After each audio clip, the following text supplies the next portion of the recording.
शरीयत है तरीक़त हो तमामी हकीकत में मोहम्मद की गुलामी शरीयत रा मुक़द्दम दार अकुनु मारिफत अन शरीयत निस्त भेरू इल्म बातन हम जो बिस्को इल्म ज़ाहिर हम चुशीर कोई बुआद बे शीर मिसको कोई बुआद बे पीर पीर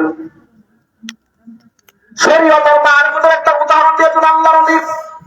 যারা বলে আমরা শরীয়ত মানি না, আমরা মারিফতের পীর, ও মানিকগঞ্জের মুসলমান ভালো করে খেয়াল করবেন, শরীয়ত হইল দুধের মতো আর মারিফত হইল ঘিয়ের মতো। এখন কোন বান্দা যদি বলে আমার ঘিয়ের প্রয়োজন, তাকে আগে দুধ কিনতে হবে, দুধের মধ্যে মেহনত করতে হবে, দুধের মধ্যে মেহনত করার পর অটোমেটিক ঘি তৈরি হয়ে যাবে। সুতরাং কেউ যদি বলে আমি মারিফত অর্জন করতে চাই, তাহলে অবশ্যই তাকে শরীয়তের উপর আমল করা লাগবে।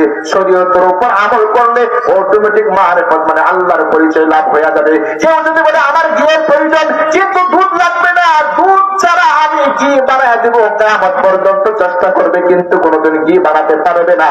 সুতরাং কোন ভণ্ড যদি বলে আমি মারিফত হাসিল করেছি, আমার শরীয়তের দরকার নাই, শরীয়ত বাদ দিয়া আমি মারিফত হাসিল করছি, এটা ভণ্ডামি। যেমন দুধ ছাড়া যেমন ঘি বানানো যায় না, ঠিক তেমনি ভাবে শরীয়তের উপর আমল না করিয়া মারিফত হাসিল করা যায় না। কোন ভণ্ড যদি বলে মারিফত হাসিল করছি, এটা মারিফত হবে না, এটা হবে মাইরের পথ। কারণ শরীয়ত মানে নামাজ, শরীয়ত মানে রোজা, শরীয়ত মানে যাকাত, শরীয়ত মানে হজ, শরীয়ত মানে দাড়ি, শরীয়ত মানে টুপি, শরীয়ত মানে আল্লাহর বিধান। সুতরাং কেউ যদি আল্লাহর বিধান বাদ দিয়া মারিফত হাসিল করে, এটা মারিফত না, এটা হবে মাইরের পথ। ধরে কোন ঠিক কিনা?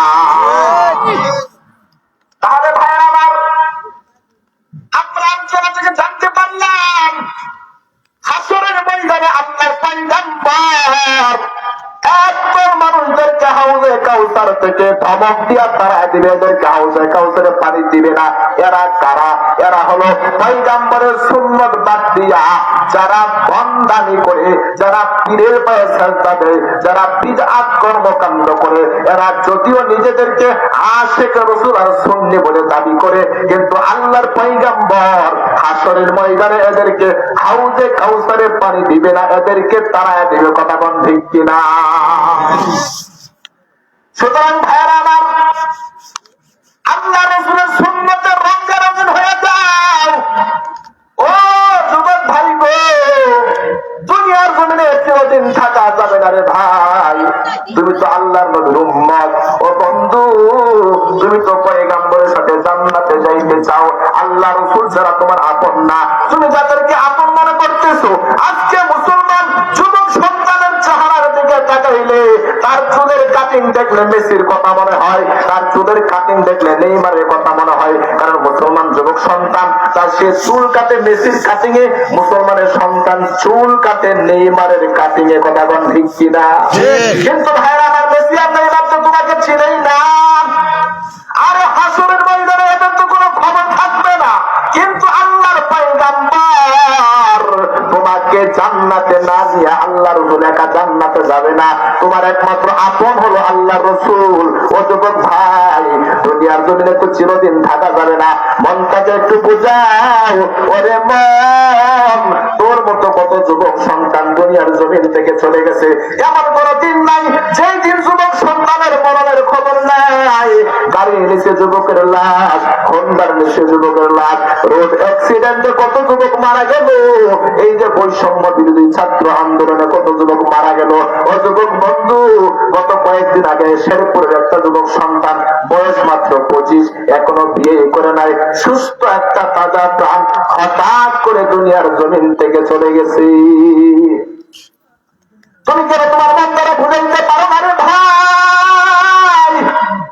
তুমি মনে করতেছো হুজুর আমি বুড়া হওয়ার পর দাড়িটাকে লম্বা করবো, বৃদ্ধ হয়ে যাওয়ার পর আমি আমার সুন্নতের উপর আমল করব না। ভাই, জীবনের তো কোনো গ্যারান্টি নিশ্চয়তা নাই। কত শত যুবক সন্তান হঠাৎ করে দুনিয়ার জমিন থেকে চলে গেছে। এই জন্য সময় থাকতে আমি আমার হায়াতটাকে মনে করব যে আজকের রাতেই আমার মরণ হয়ে যেতে পারে। এই জন্য আজকের পর থেকে ও বান্দা আল্লাহ রাসূলের মহব্বত নিয়া হাসরের ময়দানের কথা চিন্তা করিয়া জান্নাতে যাওয়ার আশায় আজকের পর থেকে দাড়িটাকে আর কাটবো না। কোন যুবক সন্তান রাজি আছো? দুইটা হাত তুলে আল্লাহকে দেখা দাও।